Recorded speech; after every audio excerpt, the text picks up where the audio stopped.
नमस्कार, इन खबर में आपका स्वागत है। राजनीति के नए खिलाड़ी मुकेश सहनी को बीजेपी ने तगड़ा झटका दिया है। जी हाँ, उनके 4 विधायक जीते थे।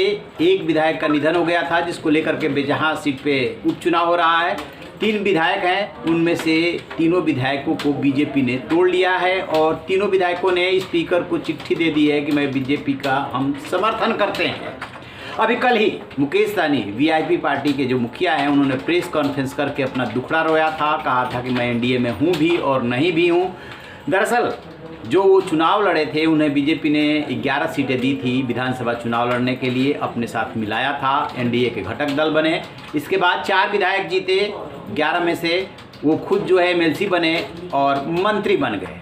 लेकिन मुकेश सहनी इतने से संतुष्ट नहीं हुए और भी कुछ चाह रहे थे। आरजेडी को छोड़ करके वो इधर आए थे। इसी बीच जा करके उत्तर प्रदेश में जैसे जेडीयू चुनाव लड़ी, वैसे ही बीजेपी से पंगा लेकर के वो चुनाव लड़ गए कुछ सीटों पे। उसको लेकर के बीजेपी और मुकेश सहनी की पार्टी वीआईपी में तल्खी बढ़ी और इसी बीच बेचहां विधानसभा का उपचुनाव आ गया। बस बीजेपी ने क्या किया कि अपना उम्मीदवार वहां से बेबी कुमारी के रूप में उतार दिया। इधर दूसरा झटका मुकेश सहनी को ये लगा कि जिस मुसाफिर पासवान के निधन से जहाँ सीट खाली हुई थी, उनके बेटे अमर पासवान मुकेश सहनी का दामन झटक करके आरजेडी में चले गए और आरजेडी ने उनको वहाँ से प्रत्याशी बना दिया। फिर रमई राम की बेटी डॉक्टर गीता कुमारी को मुकेश सहनी ने अपना उम्मीदवार बनाया और बीजेपी ने बेबी कुमारी को उतार दिया। इस तरीके से वहाँ मुकाबला हो गया है टफ और मुकेश सहनी चारों तरफ से घिर गए हैं। इसी बीच में ये ऑपरेशन हुआ और तीनों विधायकों ने बीजेपी को समर्थन कर दिया, यानी कि वो एक तरह से बीजेपी में चले गए।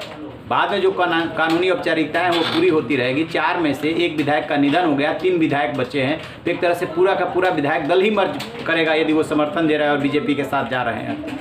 अब मुकेश सहनी अपेक्षाकृत राजनीति के नए खिलाड़ी हैं। उन्हें तगड़ा झटका लग गया है कि बीजेपी से या किसी भी बड़ी पार्टी से जब आप पंगा मोलते हैं तो आगे पीछे देखना होता है। वो चले थे नीतीश कुमार की तर्ज पे चुनाव लड़ने के लिए, क्योंकि जेडीयू भी यूपी में आकर के चुनाव लड़ी थी, उसे भी कोई सफलता नहीं मिली। लेकिन मुकेश सहनी का तर्क ये है कि यदि मैं जाकर के चुनाव लड़ा या अपनी मांगों को उठाया तो इसमें मैंने कौन सा गुनाह कर दिया, और ये यदि गुनाह है तो गुनाह मैं ये करता रहूँगा। जेडीयू भी तो चुनाव लड़ी थी, जेडीयू से क्यों नहीं बीजेपी पंगा लेती है?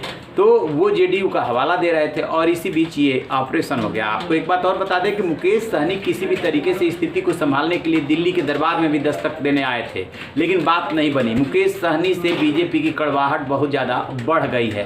अजय निषाद हैं, सांसद हैं, उन्होंने तो बल्कि चिट्ठी लिख करके प्रभारी मंत्री मुजफ्फरपुर जो ये हैं वो पद से हटाने की भी मांग की है नीतीश कुमार से कि इनको हटा दिया जाए। तो अब ये देखते हैं कि जो वीआईपी और बीजेपी में कड़वाहट बढ़ी है और जिस तरीके से 3 विधायकों ने जो है समर्थन दे दिया है बीजेपी को, इसके बाद वहाँ पे राजनीतिक इक्वेशन कैसे बदलते हैं, क्योंकि वहाँ पे जो नीतीश कुमार की सरकार चल रही है, बहुत मामूली बहुमत से सरकार चल रही है।